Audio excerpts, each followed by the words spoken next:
You know, the first time I came to Death Valley, I planned to stay just a day or two. I ended up staying several days. There's a lot to see here, and I've made a couple of videos on the thing. And one of them includes, this one here includes the Borax 20 Mule Team story. And it's the stories, and it's Death Valley, and we're going to talk about death. And I'm heading for a little bit of desert driving. Makes me feel like singing a song. All day I faced the barren waste without the taste of water. Cool, clear water. This is Death Valley. Lots of places to die out here, but you can always find places like that. If you're not careful, or if you don't use common sense, or if you don't practice basic safety procedures. This map shows the location of Death Valley in green here, and it's on the California side of the border, and across the border is the state of Nevada. Death Valley, the park itself, is not far from the big city of Las Vegas in red here. And there's different roads that you can take to get out to the park. It's a 2 or 3 hour drive depending which way you go. This rectangle that I made gives you a rough idea of the size of the park. Lengthwise, it's about 225 kilometers. That's about a 2.5 hour drive on a paved 4-lane highway. And the speed limit going across there, you could probably do it in 15, 20 minutes or 25 minutes. However, the thing is about the roads, while the main roads are paved, they wind and twist, and they go over hills and down hills, and it takes you quite a bit longer. But you could drive through the park from the south end here up into the middle part and out to the western side in an easy half a day. It is the biggest national park in the continental United States, and over 90% of it is designated as wilderness area. However, you can still get permits to explore some of the backcountry. It is located roughly 3 hours from Las Vegas and only 6 hours from Los Angeles. Nevertheless, it is the hottest and the driest and the lowest elevation spot in the USA. It is the hottest, where temperatures have gone up to 55 degrees Celsius. It is the driest. On average, Death Valley gets only about 5 centimeters of rain per year. And it is the lowest elevation, 86 meters below sea level. Wind is another factor in Death Valley. In a part of the park they call the racetrack. Rocks move, and there is a race to see which rocks move the furthest and fastest. When a bit of rain does fall in this area, it firms up the ground surface, making it a little hard and slick. That's when they call it a racetrack. When the wind blows, the rocks are pushed and move across the desert floor. You can see here where a good-sized rock has rolled some distance across the hardened desert floor. For a while, it fooled everybody, but finally the science people solved the mystery of the moving rocks of Death Valley. Like this poster says, would you enjoy a trip to hell? Now, maybe you're not so sure about that, so look at the bottom where it says, you might therefore enjoy a trip to Death Valley now. Test it out. See what it's like, because it is hot, like hell, in Death Valley. Even the names tell you it's hot. Furnace Creek, one of the communities. Look at another community, Stovepipe Wells. So, speaking of death, what do you think is the leading cause of death in Death Valley? Pick one of the 5. What do you think? Is it car accidents? Would it be gunshot wounds? Would it be getting lost and then dying of thirst? Or number 4, would it be heat stroke? And how about number 5? The desert's got them. Would it be bites from rattlesnakes, widow spiders, and scorpions? Which of the 5 do you think it would be? I'll give you a little bit of time to think about that, and then I'll give you the answer. Let's go back through them very quickly. Number 1, would it be car accidents? Gunshot wounds? Number 2, pick your number. Number 3, getting lost and dying of thirst. Would it be heart stroke? Heat stroke, heat stroke? Or would it be bites from rattlesnakes or spiders or scorpions? Okay, I'll come back and let's look at the answer. But in the meantime, pick your number. Badwater Basin in Death Valley is the lowest point in North America. And it is dry and hot. But people still like to go out for short walks out on the desert floor. Here you can see them going out there. But they come back, and here's a shot from above where we were. Shows the trail where people walk out to. More pictures of Death Valley. There are good campgrounds, government national park campgrounds in the park, several of them. And we parked here just outside the park, but we've stayed at the campgrounds as well. And camping is a long-term thing. Here's some old-timers at it. And older people, looks like an old Model A Ford even. And before them, it was prospectors and gold seekers. Before we drive too far into the park, let's look at that little quiz that I gave you. What's the biggest cause of death in Death Valley? Okay, here's the list that I gave you. Was it car accidents, gunshot wounds, getting lost and dying of thirst? Would it be heat stroke or getting bitten by snakes, spiders, or scorpions? Have you changed your mind? Have you decided? Okay, here's the answer. Let's start with number 1, because we don't have to go any further than that. The biggest cause of death in Death Valley over the years has been car accidents. It just seems like people get on those lonely desert roads and pedal to the metal and wind her up and roll her over, and people die. I don't want to leave you with the impression that Death Valley is a particularly dangerous place with common sense if you use it. National parks in general are amongst the safest places in the world.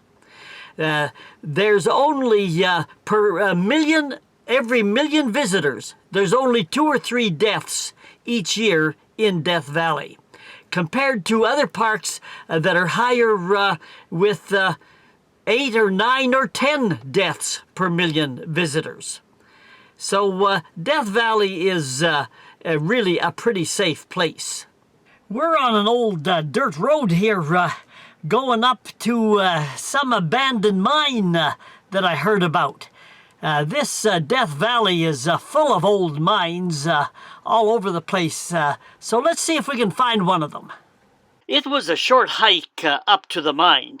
Death Valley has yielded several minor amounts of minerals like gold, silver, lead, zinc, copper, and so forth, but never in the huge amounts claimed by promoters, always looking for more investment money.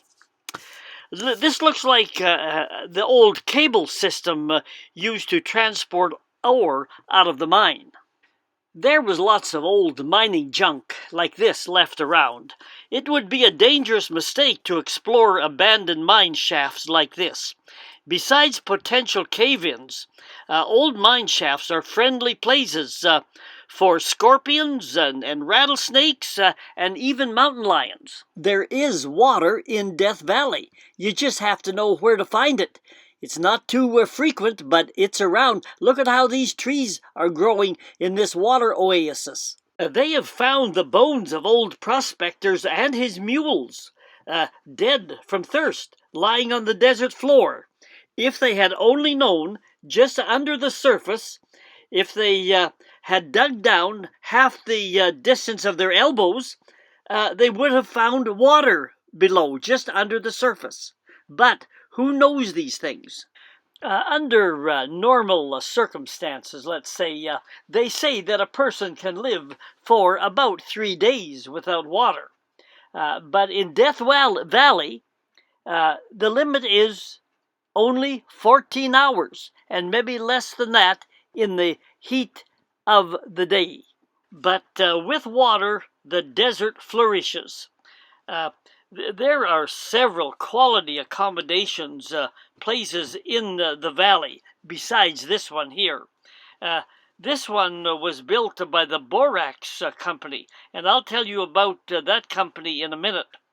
This hotel here was built in the 1930s. Then it went from an original 20 rooms to 40 rooms to 66 rooms, and several outbuildings called casitas today. As you can see, the grounds would be described as luxurious, and we walked through the various paths. A very pleasant place indeed.